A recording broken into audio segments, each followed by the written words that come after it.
한시여행. 구독, 좋아요는 마법입니다. 당신의 마법 꼭 눌러주세요.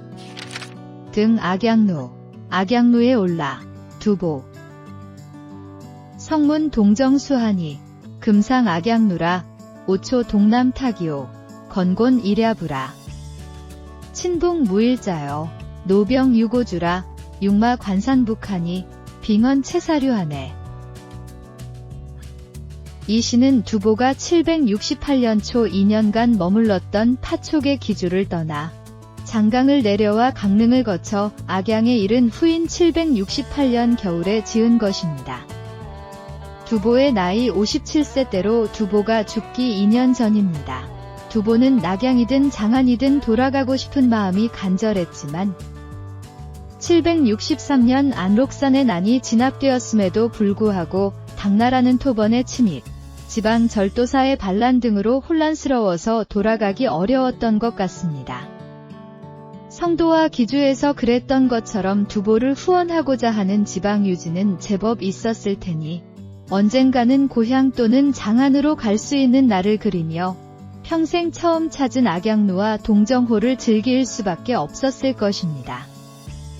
9년 전인 759년에 이백 또한 두보와 똑같은 경로로 장강을 내려와서 악양루에 올라지은 시가 여하시비 등 악양루입니다. 두보는 이 사실을 알았을까요? 젊은 시절 11살이란 나이 차에도 불구하고 낙양에서 처음 만나 몇 년간 여행도 같이 하는 등 깊은 우정을 쌓았던 두 사람은 이후 다시 직접 만나지는 못했습니다. 하지만 10년 가까운 시차를 두고 우연치 않게 두보가 이백의 족적을 따라갔다는 것이 절묘합니다. 두보가 4년간 인생에서 가장 평화로운 시간을 보낸 성도는 이백의 고향과 멀지 않은 곳이기도 했습니다. 시의 전반부는 동정호의 경치를 묘사하였는데 그 기세가 읽는 이를 압도하며 특히 조초 동남탁, 건곤이랴부 두 구는 천고의 절창이 되었습니다.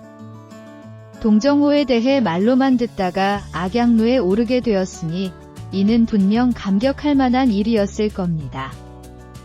그러나 후반부 사고를 보면 당시 두보는 가련하고 슬프기 그지없습니다. 두보는 장안에서 곤궁하게 살 때 이미 폐병을 얻었고 서남쪽으로 표박할 때 다시 풍비를 앓은 까닭에 오른쪽 팔은 쓰지 못하게 되었고 왼쪽 귀는 멀었었기 때문입니다. 당시 그의 온몸은 병들어 있었고 촉을 낳은 후에는 식구들이 모두 배를 타고 떠다니는 신세였습니다. 이렇듯 전쟁통에 피란하여 늙고 초라한 모습으로 악양루에 올랐기 때문에 기쁨보다는 서글픈 생각이 먼저 들었던 것입니다. 시 전반부의 장엄함이 마지막 구의 서글픔을 증폭시키는 것은 이러한 이유입니다.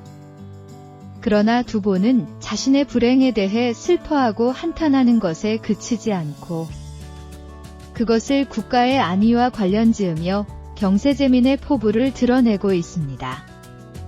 두보의 시가 사람들에게 깊은 감동을 주는 이유 중 하나는 이처럼 그의 강렬한 우국충정이 시 속에 담겨 있기 때문이라고 합니다. 성문 동정수하니 금상 악양루라 오초 동남 타기오 건곤 이랴부라. 친북 무일자여 노병 유고주라 육마 관산북하니 빙언 채사류하네. 성문 동정수. 예전에 동정호 얘기를 들었지만 금상 악양루. 이제야 그 호숫가의 악양루에 올랐네. 오초 동남탁. 오나라 초나라 땅은 동남으로 갈라졌고 건곤 이랴부.